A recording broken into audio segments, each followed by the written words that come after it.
The enjoyment of God, above all else, is the deepest way that God's glory is reflected back to Him.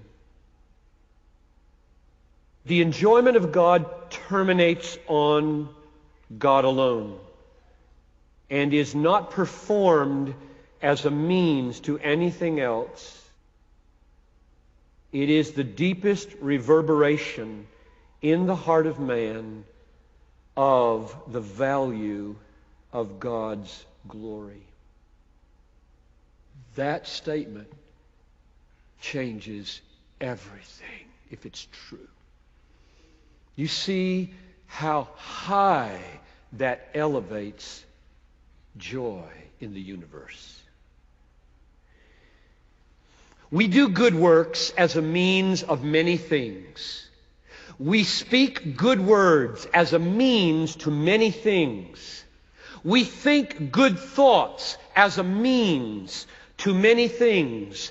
We cannot and must not even try to enjoy God as a means to anything.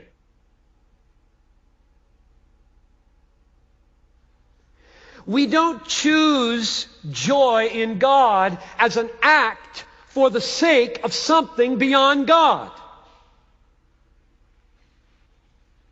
That's not the way joy works. God thought up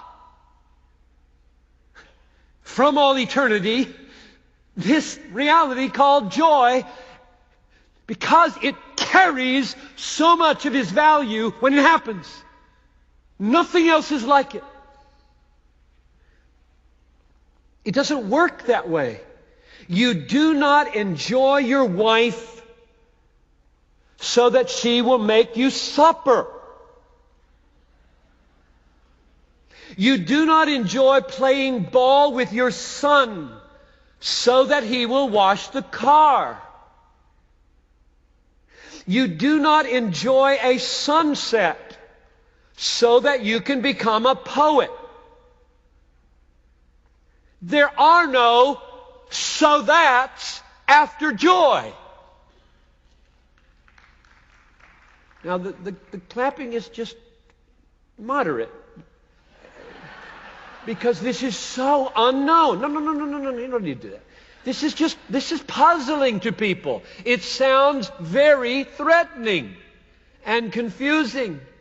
I'm arguing that joy was designed by God as the deepest way to reflect His value.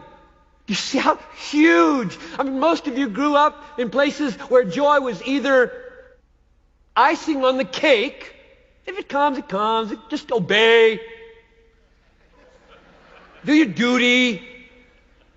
God gets very little glory from people who obey that way. He does not look attractive. It doesn't say much about Him well. I don't expect applause for this. This is devastating. Although if you really understand it, you would applaud. So I don't want to hurt the applauders. I don't want to.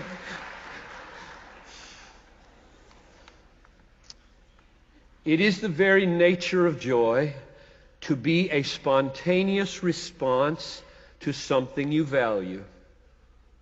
Joy comes to you. It rises spontaneously as a witness to what you treasure. And therefore it reveals more authentically than anything what you treasure. Is that not what Jesus said?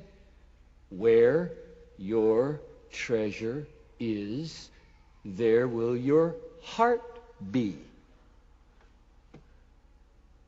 Joy is unique in its capacity to witness to what we treasure. Consider this. There is no such thing as hypocritical joy.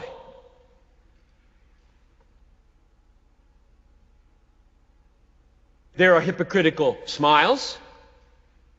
There is hypocritical laughter. There's hypocritical testimony about joy. There are hypocritical good deeds and there are hypocritical kind words.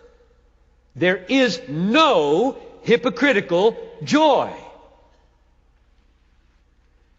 Joy is either there as a testimony to what you treasure, or it isn't there.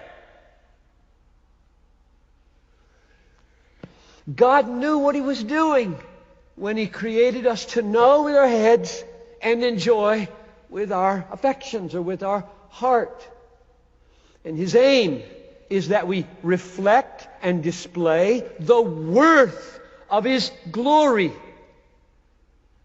God created us, therefore, to enjoy Him, because joy is the clearest witness to the worth of what you enjoy. It's the deepest reverberation in your heart of the value that you put upon God.